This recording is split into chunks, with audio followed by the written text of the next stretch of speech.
जो खेल है उस पर भी बोल लेने दीजिए गौतम दा।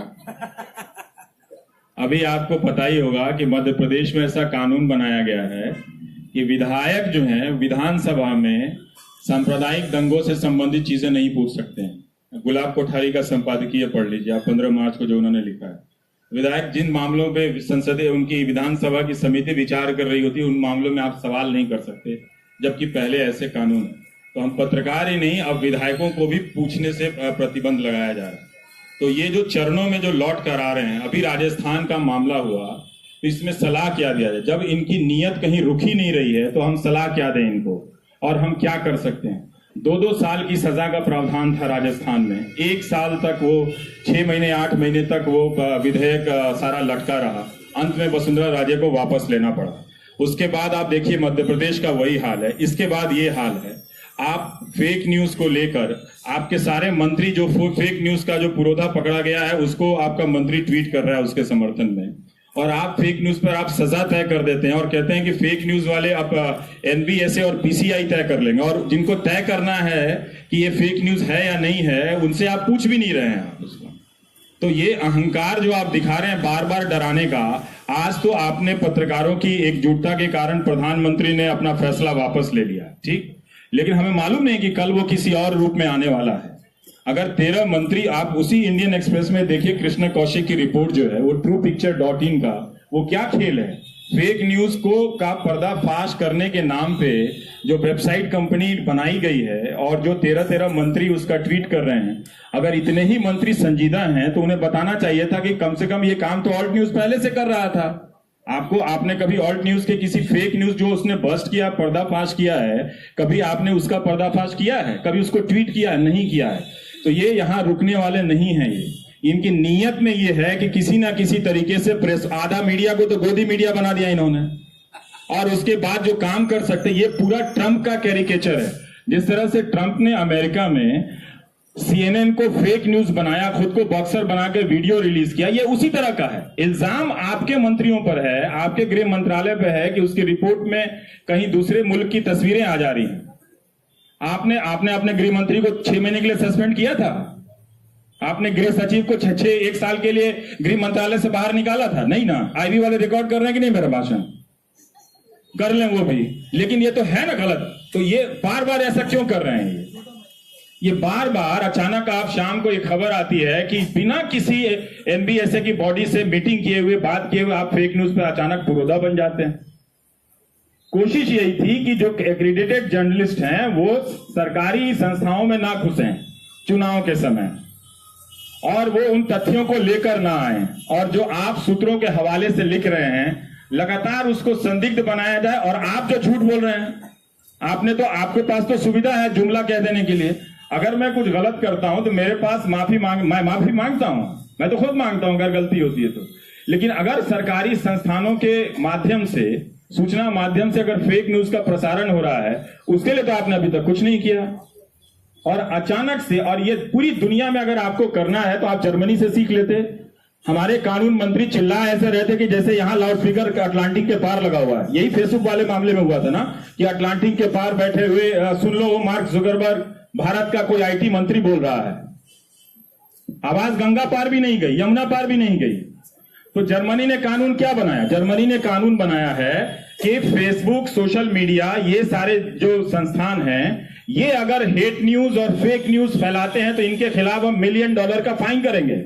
हमारे नेता उनके साथ फोटो खिंचा के चैंपियन बन जाते हैं यूथ के लिए। तो आपको कानून फेक न्यूज फेसबुक के खिलाफ बनाना चाहिए था, तो आप बना रहे हैं एक्रीडेटेड जर्नलिस्ट के पास, जिसकी खबर वैसे भी आजकल नहीं लग रही है कहीं पे। वो दिन भर घूम रहा है, उसकी खबर ही कहीं नहीं लग रही है। तो ये कब तक आप डराते रहेंगे? तो बेहतर है कि इसी को जेल में कन्वर्ट कर दीजिए। हम लोग 10-12 साल यही रह जाते हैं, क्योंकि आप चुनाव तो हारने वाले नहीं हैं।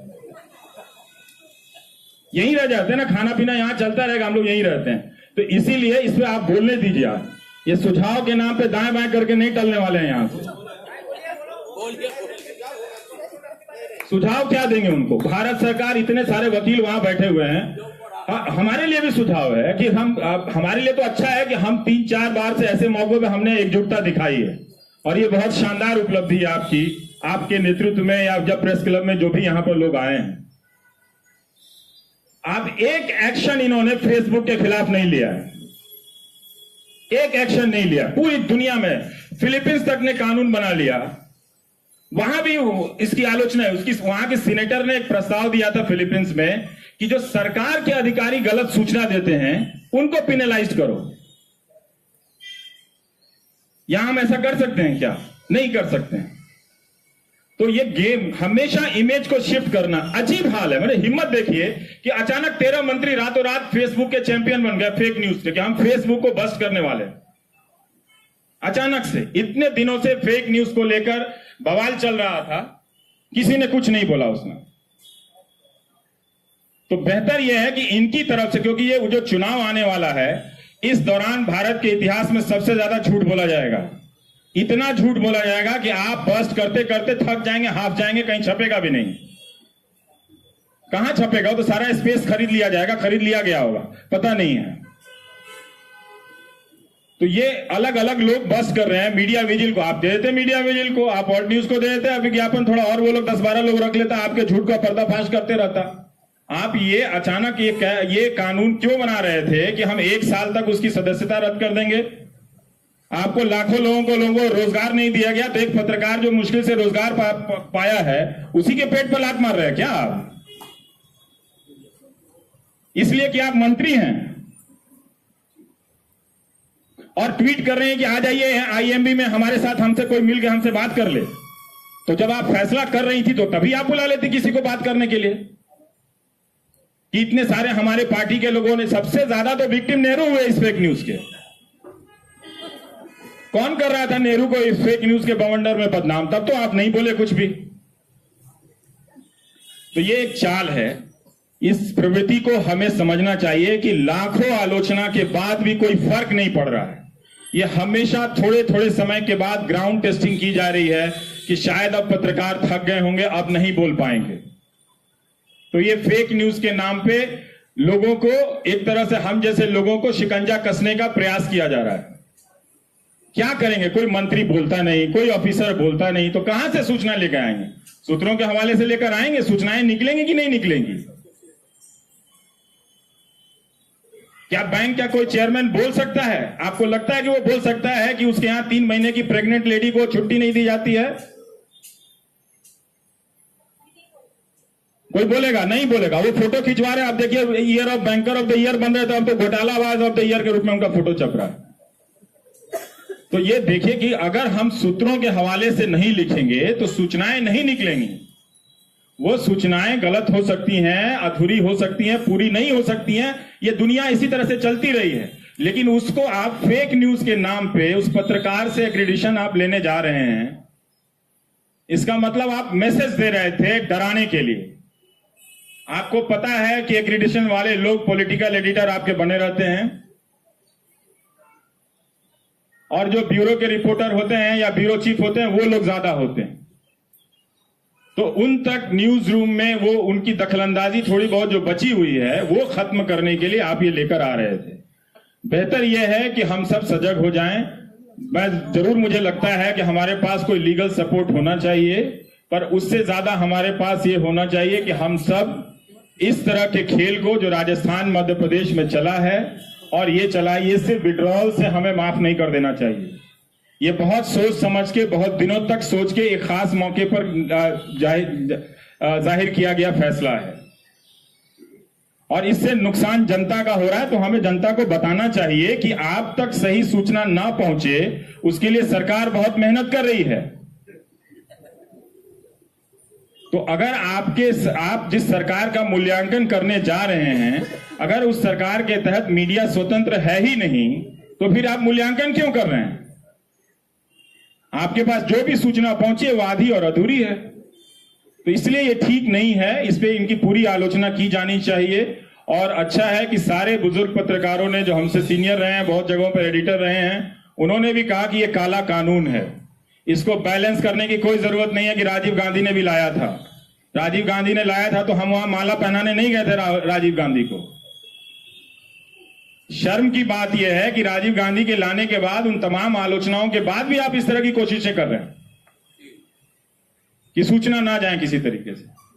तो वैसे ही अगर आप चाहते हैं कि जो एक्रीडेटेड जर्नलिस्ट आपको अगर इतने बोझ लगने लगे हैं, तब तो फिर आपको ज्यादा आश्वस्त करना पड़ेगा। हमें मालूम नहीं, आपने फैसला वापस लिया है, क्या करने वाले हमें मालूम नहीं, क्योंकि आपका इरादा बहुत खतरनाक था। और एक ऐसे वक्त में जहां सूचनाओं को लेकर पूरी दुनिया में डिबेट हो रही है और हर दुनिया के देश ने आपसे पहले एक्शन लिया, वो आपको भी पता होगा। आप तब तक नहीं इस पे एक्शन ले रहे थे क्योंकि आपको फायदा हो रहा। अब जब जनता और गांव गांव के लोग गोदी मीडिया टर्म जान गए हैं, फेक न्यूज का मतलब जान गए हैं, तो अब आप इसी के आधार पर अब इमेज अपना बनाना चाह रहे हैं कि हम संत हैं। जैसे हम फेसबुक के खिलाफ लड़ने वाले योद्धा आ गए, हम एक कानून बनाएंगे चूंकि हम मंत्री हैं, तो आप कुछ भी बना दीजिए। क्यों नहीं ऐसा कर देते कि 2019 तक कोई अखबार ही ना छपे? यह भी हो सकता है ना, कोई टीवी चैनल ही ना चले, सिर्फ आपका भाषण चले। तो इसलिए ये अच्छा नहीं है। हमें अच्छे वकीलों के साथ साथ मुझे लगता है कि इस पूरे परिदृश्य को जो समझने वाले जो पत्रकार हैं, जो सीनियर जर्नलिस्ट हैं, उनको लेकर एक बनानी चाहिए टीम। जो मुझे कई बार लगता है कि एनबीएसए भी कई बार ढीला ढाला मामला उसका रहता है, प्रेस काउंसिल ऑफ इंडिया का भी ढीला ढाला मामला रहता है।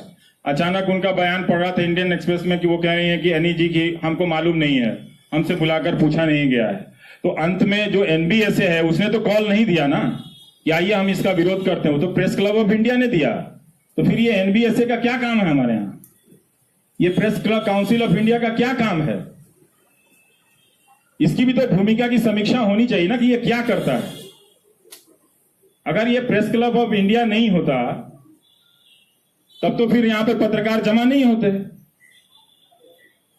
तो वो अचानक वो एक ऐसी संस्था है जो सरकार से इतनी घबराई हुई क्यों है? तो जब वही संस्था मजबूत नहीं है, या तो हम उस संस्था को और मजबूत करें, वैसे लोग हों जो जिनकी तरफ से तुरंत बयान आना चाहिए था कि ये गलत हो रहा है, बजाय इसके कि हाँ हमको तो अभी मालूम नहीं है, ये तो सरकारी बयान है, अच्छा नहीं है। आप लोगों ने मुझे बुलाया, थैंक यू। मुझे लगता है कि हम सीनियर जर्नलिस्टों का, प्रेस क्लब ऑफ इंडिया का एक ऑटोनोमस बॉडी होना चाहिए जो इन दो बॉडी पर नजर रखे, क्योंकि मैं देख रहा हूं कि ये हमेशा बाद में लेट रिएक्ट कर रही है ये बॉडी। उससे कहीं ज्यादा आपकी शानदार भूमिका है। आपने जो कस्बों में, गांव में और छोटे शहरों में जो पत्रकार मारे गए, उसके लिए भी आप ही ने कोशिश की है। Press club council of India और एनबीएसए की भूमिका मुझे नहीं नजर आई कहीं पे कि उसको वो बुलाए। कम से कम इतना गाइडलाइन दें कि अगर हम जिस तरह से फालतू भाषण 3-3 घंटे दिखाते हैं, एक जर्नलिस्ट की मौत हुई है, तो प्लीज ये हमारा प्रोफेशनल सॉलिडेरिटी का मामला है, इसको कम से कम 2 मिनट जरूर दिखाइए। ये एनबीएसए कर सकता था ना, जो वो गाइडलाइन देता है कि आपको नहीं बोलना है कि हुजूर को दिक्कत ना हो जाए, तो ये भी वो कर सकता था कि कोई जर्नलिस्ट मारा जाता है तो हमारी सॉलिडेरिटी ये डिमांड करती है कि हम ऐसे खबरों को ज्यादा महत्व दें। ऐसा क्यों होता है कि कुछ चैनल दिखाते हैं और कुछ चैनल नहीं दिखाते? तो कम से कम अगर वो हमारे लिए बिलोंग करती हैं ये संस्थाएं, तो इनको इस ऐसे मामलों में दखलंदाजी देने के लिए और सक्रियता से आगे आना होगा। और हम इन दो संस्थाओं को यहाँ बैठ के इसकी समीक्षा करें कि ये क्या है, ये हमारे लिए है भी या नहीं है, इनकी क्या जरूरत है और इन्होंने हमारे लिए क्या भूमिका निभाई है, हम और ठीक से जाने। जो अच्छा किया इन्होंने वो भी जाने, और हम इन संस्थाओं को कैसे मजबूत कर सकते हैं जहां से आवाज सब तक बराबर पहुंचे। ये नहीं कि सारी जिम्मेदारी प्रेस क्लब पर आ जाए और प्रेस क्लब भी सारा ऑब्जेक्शन करने का एक तरह से पूरा अभियान चलाए और ये लोग बैठकर आराम से रहें, निंदा प्रस्ताव करके अपना घर चले जाएं। तो मुझे लगता है कि इन संस्थाओं को हमें थोड़ी मजबूत करने की जरूरत है, देखने की जरूरत है। इनको भी बहस के दायरे में ले आइए कि ये क्या हम इन पे रिलाई कर सकते हैं आज के दौर में, जहां न्यूज रूम को इस तरह से डिसमेंटल किया गया है, इंफॉर्मेशन के इनफ्लो को इस तरह से गाइडेड और कंट्रोल करने का, एक आइडियोलॉजिकली कलर देने का प्रयास किया गया है। क्या हमारी ये संस्थाएं ऐसे मामलों में दखल देती हैं, दे सकती हैं? इनका मैंडेट है या नहीं है? लीगल मैंडेट नहीं है तो इंटेलेक्चुअल मैंडेट तो होगा। वो वैसे एक अपना लेख ही लिख सकता है, उसका एडिटर एनबीएसए का जो भी उसका प्रमुख है। इस तरह की चीजें नहीं होनी चाहिए। जो हमारे एथिक्स हैं उनको लेकर पब्लिक में बात नहीं होती। पब्लिक मतलब हम सभी जर्नलिस्टों तक बात नहीं पहुंचती, जो सक्षम है उन्हीं तक ये बात पहुंचती है। तो हम इन दो संस्थाओं की तो जरूर समीक्षा करें ताकि आपकी जिम्मेदारी वो भी साझा करें और वो भी इसकी चुनौती लें, इसकी जो मोरालिटी है उसका कुछ हिस्सा वो भी लें कि उनकी भी भूमिका बनती है कि वो क्या कर रहे हैं इस पूरे मामले में। Thank you.